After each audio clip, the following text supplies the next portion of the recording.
से सभी सम्मानित राज्य परिषद के सम्मानित सदस्यगण, भारतीय जनता पार्टी के इस प्रांत के विभिन्न पदों पर स्थित सभी पदाधिकारी और कार्यकर्ता वर्गों,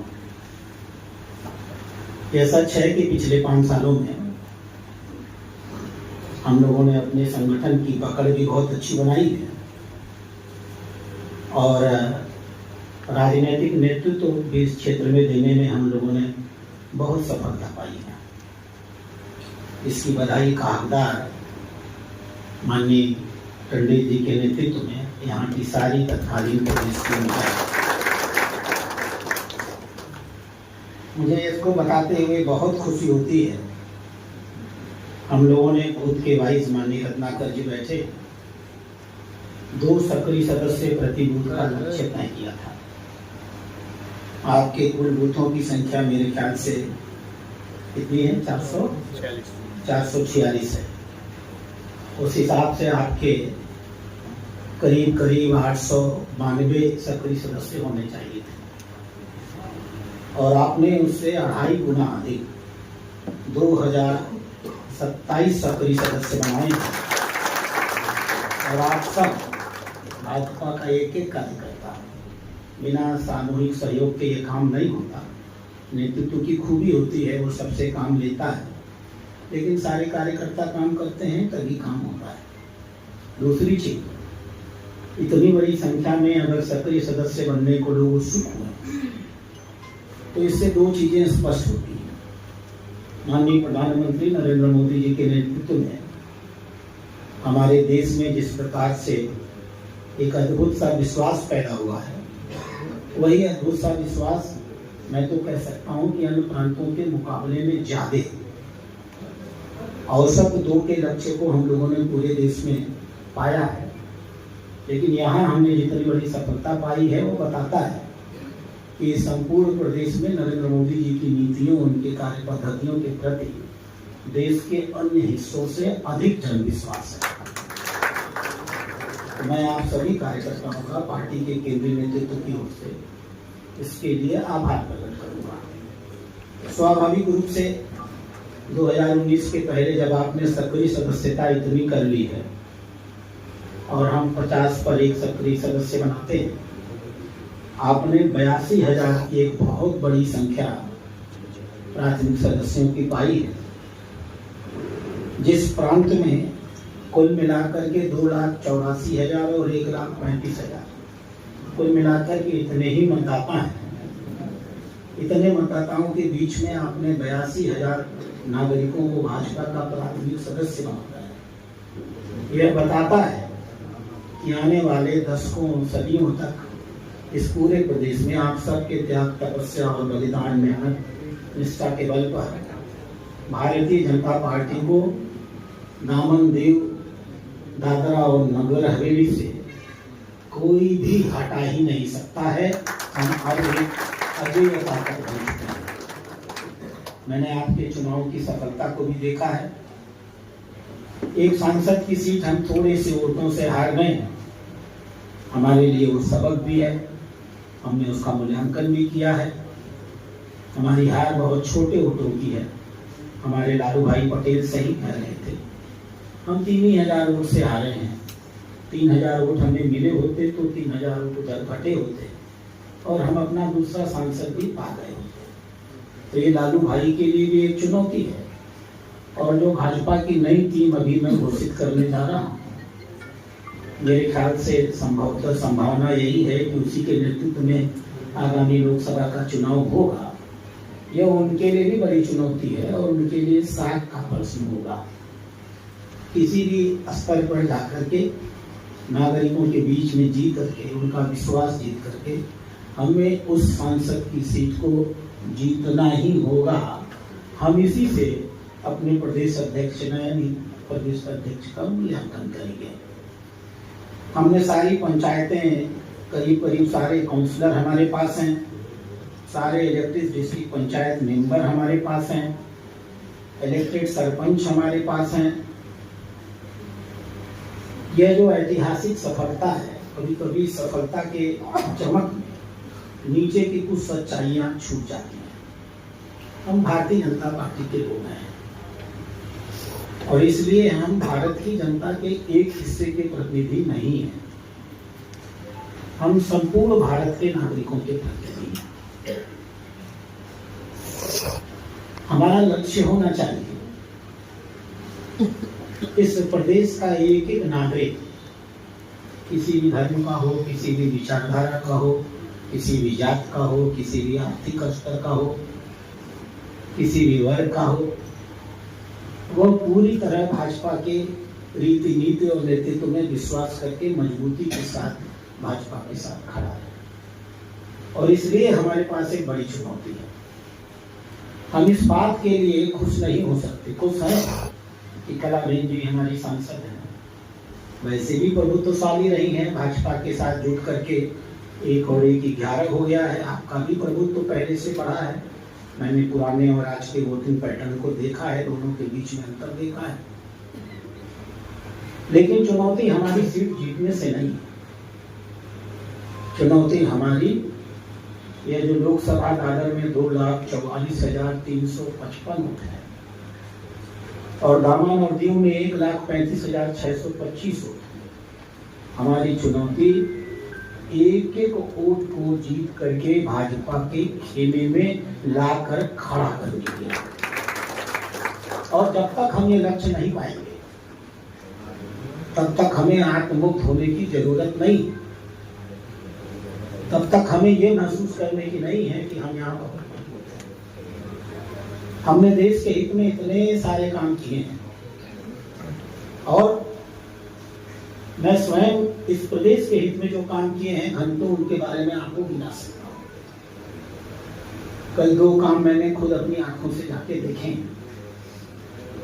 मैंने आपका एक प्री प्राइमरी स्कूल से लेकर के इंटर कॉलेज विवेकानंद के नाम पे है ना, स्वामी विवेकानंद के नाम पर एक आपका कॉलेज देखा है। आप एक छोटी सी यूनियन टेरिटरी है। दिल्ली का मुख्यमंत्री न जाने कितनी हेकड़ी मारता था, आज तक मैंने दिल्ली में कोई भी एक कॉलेज नहीं देखा जितना उच्च स्तरीय योजना बना करके सुनियोजित पद्धति से आपके बीच में 11,000 छात्र आज पढ़ रहे हैं और 20,000 छात्रों को आप पढ़ा सकते हैं। आपने ऐसी दीर्घकालिक नीति देकर के विद्यालय बना दिया। 1 रुपया एडमिशन का नहीं लगता, सारी सुविधाएं बच्चों को फ्री दी जाती हैं। हाई स्कूल और 12th के परीक्षा फीस को छोड़ करके, वो भी एसटी समाज के लिए नहीं लगती, सब कुछ निःशुल्क है। एक कमरे मैंने देखे हैं, एक क्लासेस देखे हैं, प्री प्राइमरी के बच्चों के रूम देखे हैं। वो जो बड़े बहुत बड़ी आर्थिक संपदा वाले लोग अपने विद्यालय खड़ा करते हैं ना, हम चुनौती के साथ कह सकते हैं हमारा ये सेवासिया का यह विद्यालय उन सबके सामने काबरी फिगर। मैं हॉस्पिटल भी गया था, नमो मेडिकल कॉलेज गया था, नमो हॉस्पिटल गया था और मैं वहां की व्यवस्था देख के दंग था। मैं उत्तर प्रदेश से आता हूं। जिस प्रकार के सुनियोजित पद्धति से उन्होंने अस्पताल को विकसित किया है, जितना आधुनिक उन्हें बनाया है, हमारे मरीजों को कम से कम 10 रुपए की ओपीडी शुल्क लगती है, बाकी सब कुछ करीब फ्री होता है। कोई जांच अगर महंगी है तो बाजार के दाम से 10% दाम पर वहां जांच हो जाती है। ये सब मैं कल देख के आया। कुएं का डिस्पोजल कैसे होगा, दवाइयां कैसे पहुंचेंगी, गंदे कपड़े कैसे हटाए जाएंगे। हमारे साथ के लोगों ने मरीज के अटेंडेंट से बात किया है, माननीय इंदुसेन जी ने। यह आपके लिए गर्व का विषय है कि सिलवासा का ऐसा उच्च स्तरीय हॉस्पिटल, और वो भी सरकारी क्षेत्र में, प्राइवेट क्षेत्र में नहीं, 10 रुपए की फीस दे करके निःशुल्क इलाज कराने वाला ऐसा हॉस्पिटल सारी दवाओं और सारी जांच के साथ भारत के किसी कोने में नहीं होगा। तो आपने आपके भी तो मैं इसका श्रेय एडमिनिस्ट्रेटर को दूं ऐसा कोई जरूरी नहीं है, वो एक अधिकारी है। मैं इसका श्रेय भारतीय जनता पार्टी के कार्यकर्ताओं की जागरूकता और ऐसे बहुत से काम आपको अभी अपने एडमिनिस्ट्रेटर से लेने हैं। हमें इसका हमेशा ध्यान रखना होगा। राष्ट्रीय स्तर पे 7वां स्थान आपने पाया है। आप अपने आप के लिए आगे बढ़ाने के बाद आपने इस प्रदेश की सभी बूथ कमेटियों का, सभी मंडल कमेटियों की घोषणा कर दी है। जिला कमेटी का निर्माण कर लिया था अधिकृत अनाधिकृत रूप से। जब आपके नए प्रदेश अध्यक्ष आपको मिलेंगे तो उनकी सहमति से आप अपने जिला अध्यक्षों को भी 2-4 दिनों में घोषित करने की स्थिति में आ जाएंगे। यह आपके ऐतिहासिक संगठन पर्व की सफलता है। आपने सेवा, सुशासन और गरीब कल्याण के 11 साल की योजना, जो माननीय प्रधानमंत्री की पूरे देश में उपलब्धियों के संदर्भ में थी, आपने उसे बहुत ऐतिहासिक सफलता के साथ अपने क्षेत्र में करने का काम किया है। अम्बेडकर जयंती अभियान में आपने सर्वोत्तम उपलब्धियां प्राप्त की हैं। मैं आप सभी कार्यकर्ताओं को आपके प्रदेश नेतृत्व के, प्रदेश अध्यक्ष के नेतृत्व में इस ऐतिहासिक सफलता के लिए आप सबको बहुत बहुत बधाई देता हूँ। हम एक संगठन है और जो हमारा प्रदेश नेतृत्व इतनी मेहनत से काम कर रहा है, हम बड़े लालची हैं। हम ऐसे अध्यक्ष को खोना भी नहीं चाहते। इसलिए हमने एक संगठनात्मक प्रक्रिया में तय किया था कि जो अध्यक्ष इस प्रकार से सचमुच ऐतिहासिक काम करेंगे, हम उन्हें भाजपा की टीम में प्रमोट करने का काम करेंगे। और मैंने देखा है कि आप लोगों ने जो पर्चे भरे हैं, उन पर्चों में उनका भी नाम है। मैं अभी घोषणा करूंगा तो आप इस बात के लिए जान जाएंगे कि आपके निवर्तमान प्रदेश अध्यक्ष के काम को माननीय राष्ट्रीय टीम ने स्वीकार किया है। और हमारे नए होने वाले प्रदेश अध्यक्ष और सभी पुराने कार्यकर्ताओं के लिए भी एक अवसर है। संगठन हर कार्यकर्ता का जिस भी स्तर का हो, सबका मूल्यांकन करता रहता है और धीमे धीमे उनकी निष्ठा, उनकी मेहनत, उनके समर्पण के आधार पर उन्हें संगठन में जब जब समय आता है स्थान मिलता रहता है। यहाँ किसी की राजनीति समाप्त नहीं होती। मैं सभी पूर्व अध्यक्षों से कहता हूँ, सभी पूर्व सांसदों से कहता हूँ, जो लोग पूर्व में जिला विभिन्न पंचायतों के अध्यक्ष रहे हों या जिला अध्यक्ष रहे हों, किसी की राजनीति भारतीय जनता पार्टी में कभी खत्म नहीं होती है, कभी फुल स्टॉप नहीं लगता है। मैं आपको अपना उदाहरण दे सकता हूँ, देना नहीं चाहिए। 2022 में पार्टी ने मुझे निर्देश दे दिया कि अब आपको चुनाव नहीं लड़ना है, आप अपनी सीट छोड़ दें। मैं एक कार्यकर्ता था, मैंने छोड़ दिया। मेरे मन में भी कभी कभी आता था कि अब आगे चल करके मैं क्या काम करूंगा। 4 महीने के अंदर पार्टी ने मुझे राज्यसभा में पहुंचा दिया और 6 महीने के अंदर पार्टी ने मुझे राष्ट्रीय महामंत्री बना दिया। आप इस बात से समझ सकते हैं, जो भी कार्यकर्ता जिस भी स्तर पर है, उसके लिए लगातार अवसर उपलब्ध हैं अपने व्यक्तित्व को तराशने के, अपनी निष्ठा और अपनी मेहनत को प्रदर्शित करने के। संगठन का पहला सूत्र है अनुशासन, दूसरा सूत्र है अनुशासन, तीसरा सूत्र है अनुशासन, अंतिम सूत्र है अनुशासन।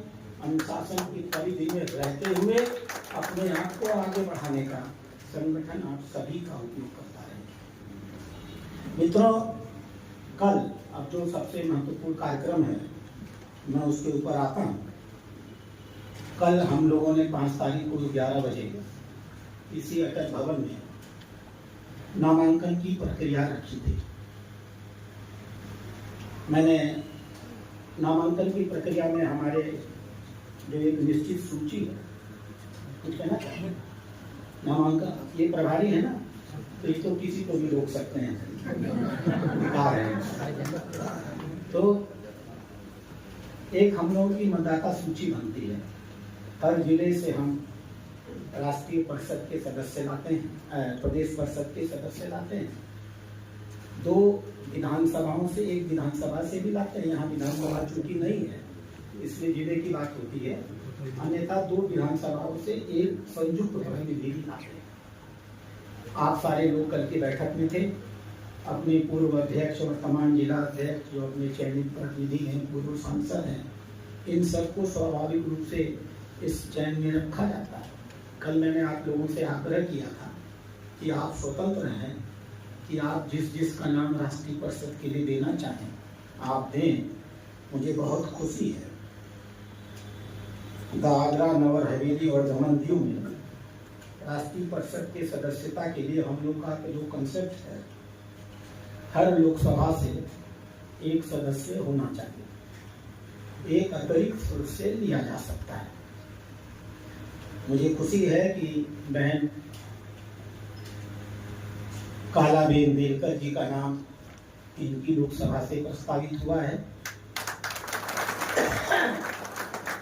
हमारे 3 बार के सांसद जो बहुत कम वोटों से अभी चुनाव हारे हैं, लालू भाई पटेल जी का नाम दामन और गुरु से प्रस्तावित हुआ है। और हम भी चाहते थे कि हमारे प्रदेश अध्यक्ष को सम्मानित किया जाए। आप कार्यकर्ताओं का भी स्नेह था प्रदेश अध्यक्ष के प्रति। आप सबने निर्णय लिया है कि प्रदेश अध्यक्ष को प्रोन्नत करके राष्ट्रीय परिषद का सदस्य बनाया जाए। अतः मैं इन सभी 3 लोगों को मैं आग्रह करूंगा, आप तीनों एक साथ यहाँ आ जाएं। एक माला दीजिए। यह हमारे संगठन की कार्य पद्धति है। हम सब कुछ कार्यकर्ताओं के आधार पर और सामूहिक सहमति के आधार पर करते हैं। हमें बहुत खुशी है कि 2 टीम में, हमें आवश्यकता तो एक ही टीम की होती है 10 नामांकन की, 2 टीमों में हमारे सारे वरिष्ठ नेताओं ने और एक टीम में हमारे राज्य परिषद के सदस्यों ने। हमारा काम तो एक प्रस्ताव से भी चल जाएगा। सबने मिलकर के भारतीय जनता पार्टी के पूर्व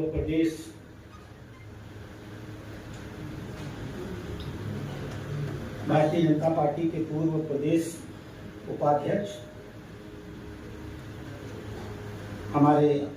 हमने सभी समाजों को प्रतिनिधित्व दिया है प्रदेश अध्यक्ष के रूप में। हम एक संगठन में पूरे समाज को समग्रता से लेकर के चलते हैं। किसी एक समाज विशेष का हमारे संगठन में अकेला प्रभुत्व हो, हम ऐसा नहीं मानते हैं। हम विभिन्न समाजों के बीच में से लगातार बदल करके उस समाज को भी प्रतिनिधित्व देना चाहते हैं, जिससे कि भारतीय जनता पार्टी समग्र समाज के प्रतिनिधित्व करती है। भारतीय जनता पार्टी जातिवाद के सिद्धांत में विश्वास नहीं करती, लेकिन समाज की जो रचना है उसकी अवहेलना भी नहीं कर सकती है। हमने विभिन्न जातियों और वर्गों से प्रतिनिधि बनाए हैं। एक समाज हमारे बीच में, इसमें कोई दो राय नहीं है। भारतीय जनता पार्टी का बहुत समर्पित समाज रहा है। उस समाज ने हमेशा ये महसूस किया है, उनके हितों की रक्षा अगर वास्तव में कहीं सुरक्षित है तो माननीय प्रधानमंत्री नरेंद्र मोदी और भारतीय जनता पार्टी के नेतृत्व में सुरक्षित है। उस समाज के संवैधानिक अधिकारों को देने के लिए भारतीय जनता पार्टी ने लगातार यत्न किया है। हमारे नेतृत्व में पहली बार शेड्यूल्ड कास्ट संवैधानिक दर्जा अनुसूचित आयोग को मिला था। हमने प्रमोशन में उनके आरक्षण को लेकर के, उनकी योग्यता को लेकर के, उनकी सुपर सीटों को लेकर के जब अटल जी प्रधानमंत्री होते थे, हमने उनके अधिकारों की रक्षा की है। हमने डॉक्टर भीमराव अंबेडकर के असली अनुयायी होकर के, जिस प्रकार से कांग्रेस के सरकार में डॉक्टर भीमराव अंबेडकर को लगातार अपमानित किया जाता था, मैं उस विषय पर बोलूं तो घंटों बोल सकता हूं।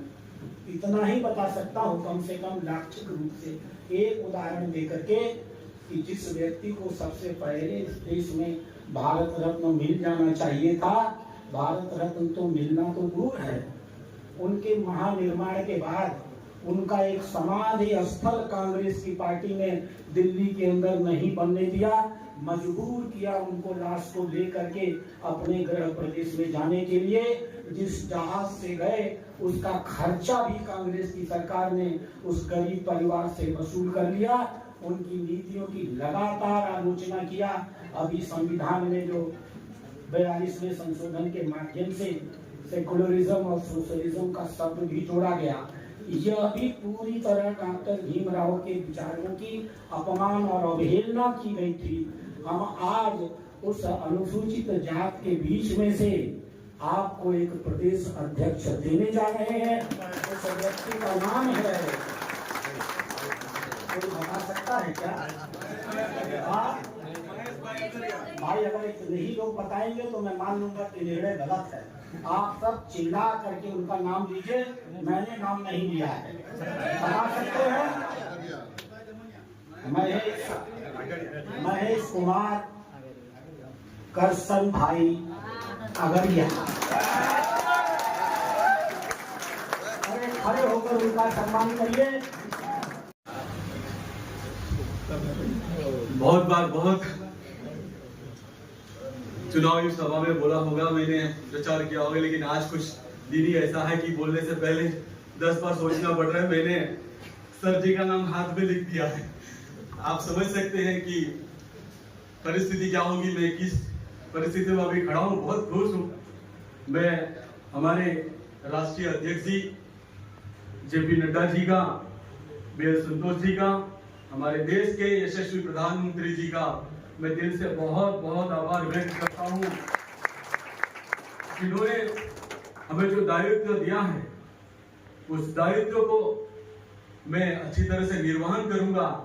हमारे बीच में, हमारे चुनावी परिवेश में आदरणीय राधा मोहन जी आए हैं, मैं उनका भी धन्यवाद करता हूं। मैं गुजरात से हमारे संगठन मंत्री जी आए हैं, उनका भी आभार व्यक्त करता हूं। हमारे प्रदेश के जिन्होंने करीब करीब प्रभारी के रूप में जब से चार्ज दिया है, तब से इतना मार्गदर्शन दिया है सर, और आपने जो हम पे विश्वास रखा है, आप यकीन रखिए इस विश्वास को मैं अटूट रखूंगा।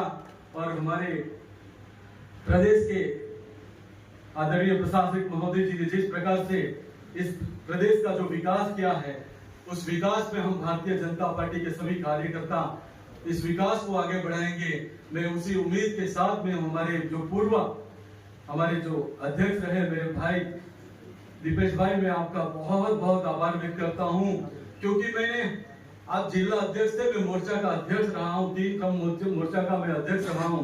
आप जिला के अध्यक्ष थे, मैं आपके नेतृत्व में तब भी काम किया था। आप प्रदेश अध्यक्ष बने, आपने मुझे 2021 में प्रदेश का उपाध्यक्ष बनाया। मैं हर काम में मैं आपके साथ कंधे से कंधे मिला के मैंने आपका काम किया है, पार्टी का काम किया है। मैं आप सभी जितने भी हमारे सांसद, हमारे इस प्रदेश की कलाबेन, नटू भाई, हमारे लालू भाई, जितने पूर्व अध्यक्ष हमारे हैं, आप सबसे मैं हाथ जोड़ के विनती करता हूं, अगर मुझसे कुछ काम में कोई दिक्कत है तो आप बेहिचक मुझे बता सकते हैं। ये पार्टी एक दायित्व देती है, इस दायित्व में हम सब एक समान हैं। मुझे एक होद्दा दिया जाता है, लेकिन मेरा काम है इस पार्टी को सुचारू रूप से चलाना। लेकिन कार्यकर्ता हमारे लिए सबसे बड़ा होता है, क्योंकि जो अध्यक्ष होता है वो एक्स हो सकता है, सांसद होता हुआ एक्स हो सकता है, मगर कार्यकर्ता कभी एक्स नहीं हो सकता है। इसके लिए हम सबको कार्यकर्ता की बहुत बहुत रिस्पेक्ट करनी है, क्योंकि हमारा हर कार्यक्रम मंडल लेवल पे आता है, बूथ लेवल पे आता है। तो उन कार्यकर्ताओं के साथ हमें समन्वय बनाना है, संपर्क रखना है।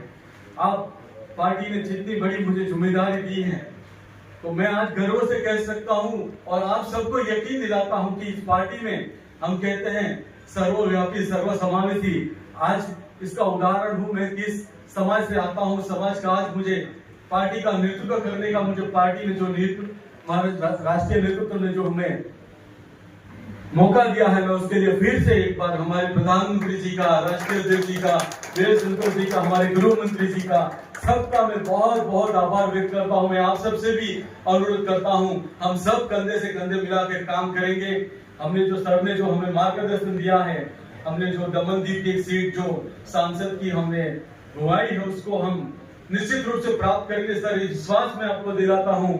और इतनी भारी मार्जिन से जिताएंगे कि हम